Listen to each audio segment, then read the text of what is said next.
Hello and welcome to this video. This is MDubs here and you are watching my Wave 4 tracks ranked by hype video. This is my fourth installment into this series where I rank the 8 Mario Kart tracks that will be appearing in the upcoming wave based on how hyped I am to play them. This does not necessarily dictate how much I prefer the previous versions over the others, nor does it decide how much I like the tracks, given I haven't played any of them. This wave looks extremely hyped to me. All of these tracks seem really exciting, and a few of them add some unique features to the game that I'll talk about later. This video is a little bit late due to factors in real life, and also want to give DS Mario Circuit, debuting in Mario Kart Tour, in the Mario Tour today, a try. By the time I'm recording this video, I've given it a whirl. So with all that in mind, let's get going with number 8. Number 8 belongs to Tour Amsterdam Drift. For what it's worth, by this track being at the bottom of this list, it does not mean that I'm not excited for it. In fact, it actually looks like it will be a lot of fun. The remix sounds pretty nice from the small piece heard in the Japanese gameplay footage. In terms of hype, this track was a bit above average in Mario Kart Tour. It looks fun, but it doesn't seem like much has changed from Tour version, besides a graphical update. I'd love to be proven wrong, but in terms of hype, this is the one I'm least hyped for. Number 7 belongs to DS Mario Circuit. If you saw my reaction video, I was a bit upset that they put this course in the game over Airship Fortress.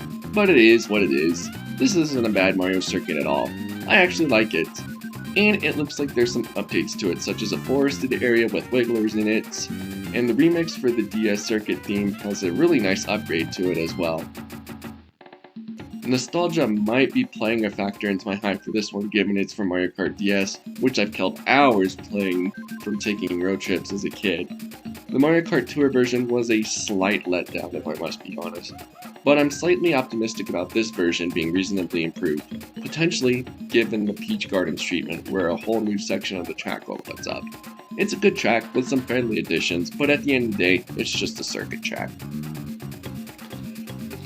Number 6 belongs to Tour Bangkok Rush.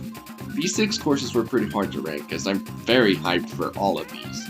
Originally, we were supposed to get this track in Wave 5, but it looks like we're getting this track a little bit early, and I'm stoked for that, because it's one of the best ones from Tour. It has some nice music, maybe a downgraded scenery, but that doesn't change how hyped I am for this.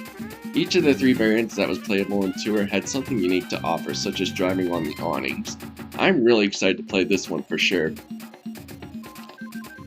Number 5 belongs to GBA Riverside Park. If any course got a graphical update, it's definitely this one. Mario Kart Tour surprised us by bringing this course back out of absolutely nowhere. The remake of that was pretty good when it was already one of Mario Kart Super Circuit's best tracks. But not only does this track appear to have an awesome graphical update, but Patuis are now on the course, which are seen glowing an item above its head. In the trailers, we saw mushrooms and bananas. If you hit an enemy with the shell, it will release an item it had. So this could be very helpful for players in first place to either gain some more speed or dodge that pesky blue shell. It's a very unique element that I'm looking forward to trying out. However, a small section of Riverside Park was cut out in Mario Kart Tour, and I'm afraid this course will have the Blue Lake treatment, in that it's fun, but a little bit too short. Either way, I'm very pumped for this course to be coming into the game. Number 4 belongs to Tour Singapore Speedway. This track is the last of the 3 city courses that will make their Mario Kart 8 Deluxe debut for this wave. It was one of the very few city tracks from that game that was really good in my opinion. And it appears to have received a graphical and music overhaul for the better. I'm very pumped for this track. It's lots of fun with lots of different settings, ranging from driving in a Chinatown to driving on top of a Zeppelin. This one looks like it will be sectioned off, and section tracks are amazing. Number 3 belongs to Wii DK Summit. In the last wave, half pipes were introduced in Maple Treeway and Merry Mountain. The gimmick was last featured in Mario Kart Wii, besides its reappearance in Tour. It was a neat thing to bring back. However, Maple Treeway, and especially Merry Mountain, the pipes proved a bit unnecessary, and in the latter's case, suboptimal. However, Wii DK Summit, it is essential to use half pipes to avoid getting stuck in a thick pile of snow and getting hit by a skating Shy Guy. Looks like this track is a hybrid of the Wii and Tour versions, much like Mushroom Gorge from the same game. The music in this level is really awesome, and so is the DK statue. I prefer that one to the Mario one for obvious reasons, but even if I wasn't a huge DK fan, having a statue of Mario in a level called DK Summit is a little bit strange.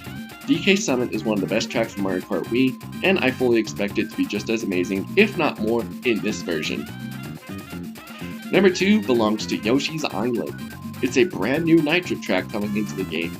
It will likely be in Mario Kart Tour soon for the Easter Tour, which has been dedicated to Yoshi for the past years. Much like Sky High Sunday, it will have its debut in Mario Kart 8 Deluxe, which will do wonders for the track. It looks like a wonderful love letter to the Yoshi's Island series, and it adds lots of unique gimmicks, and the layout doesn't appear to be a glorified oval, like Sky High Sunday and Merry Mountain are. Not only did we get a brand new course, but this announcement followed by the inclusion of Birdo and more characters to come. The remix version of the athletic theme sounds great as well. This course looks like it'll be amazing, and I'm looking forward to trying it out soon. However, there's one course that received a massive overhaul. It was delayed for a bit as it was supposed to come in the previous wave, but if we had to wait just a little bit longer for what appears to be an absolute gem, then I'm okay with it.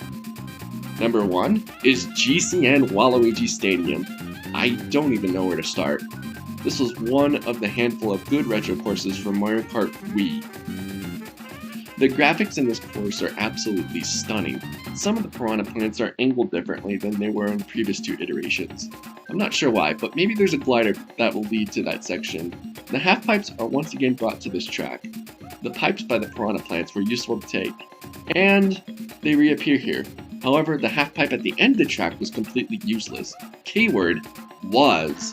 It appears that they have added a cool new gimmick that wasn't used in any of the Mario Kart Wii tracks.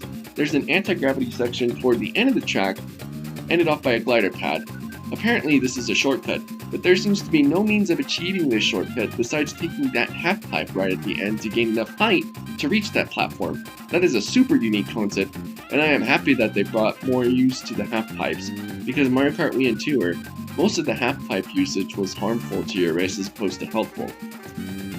This track also has a banger soundtrack that is remixed wonderfully with Mario Kart 8 Deluxe Orchestra. I normally prefer racing on DK7 as opposed to this track, but DK7 appears just to be copy-pasted with no new elements, whereas this track just seems to have several changes that all appear to be for the better. And that concludes my ranking. Let me know your list in the comments. We were blessed with this announcement of the wave coming a little bit early, so get hyped for an epic wave to come. Thanks for watching, and this is MDubs signing out.